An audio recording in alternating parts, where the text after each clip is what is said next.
সম্মেলনে সম্মতি সাংবাদিক আমার খেলাম গ্রহণ করবেন। আমি মোহাম্মদ রবিউল ইসলাম। স্ত্রীকে মারধর, অভিযোগ করায় হত্যার হুমকি।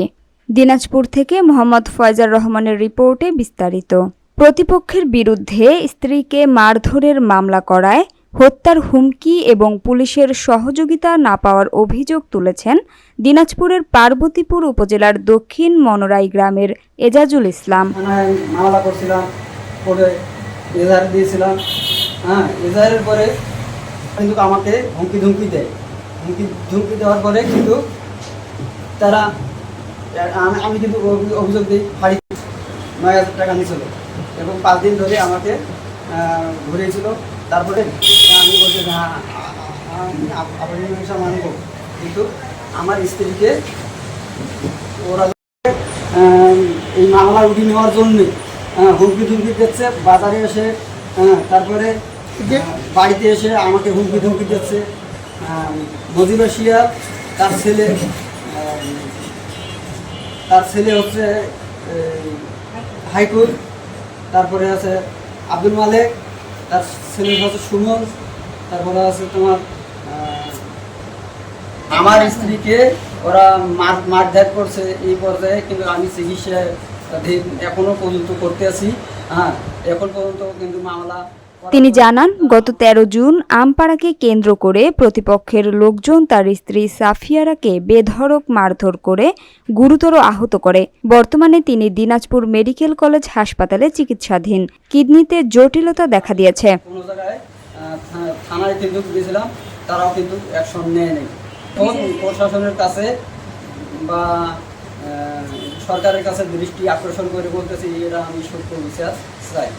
মানে আমপাড়া নিয়ে ঘটনা, আমার শাশুড়ির সাথে কাজিয়া লাগছে। আমি ওখানে বাড়ির কাছে আমের গাছ বসে মাছ বাঁচছি তখন, আর আমার শাশুড়ির সাথে ঝগড়া আমপাড়া নিয়ে। তখন আমার মাইয়ে ঝগড়া লাগছে। আর এই যে আমার এই শাশার বেটি ওই মেয়েটা, ওই বিয়েদারি মেয়েটার কাছে ধরছে। তখন আমি দাঁড়িয়ে মাছ বাছা তুই একবার গেছি।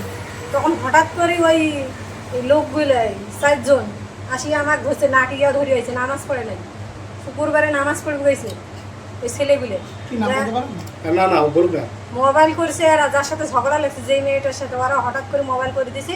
ওরা হঠাৎ করে এই যে আমি একবার হচ্ছে ওই মেয়েটা বা বিয়েদারি মেয়েটা একবার যায় আমার কাছে, হঠাৎ করে ধরছি 4 জনে, নাটি ঠেঙ্গা ফেলে দিও আমার না ধরে আমার ধরে গলা টেপে একবারে, মানে আর 2 মিনিট থাকলে আমি ওটা মৃত্যুবরণ করলাম হয়। আর এলে তো আমার এলে কাপড় টাপড় সব ছিঁড়ে দিল, আর এলে ঘুষেছে, এলে পেটাতে, এলে লাগতেছে, এলে খুশিছে, মানে 4 জনে মাথা মুখে সঙ্গে। আমি তো অজ্ঞান হয়ে গেছি, আর আমি কোনো বলতে পারিনি।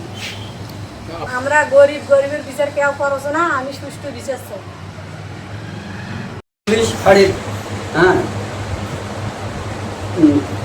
তদন্ত করবে আইছিল হামিদ দারগা। আমার কাছ থেকে তারা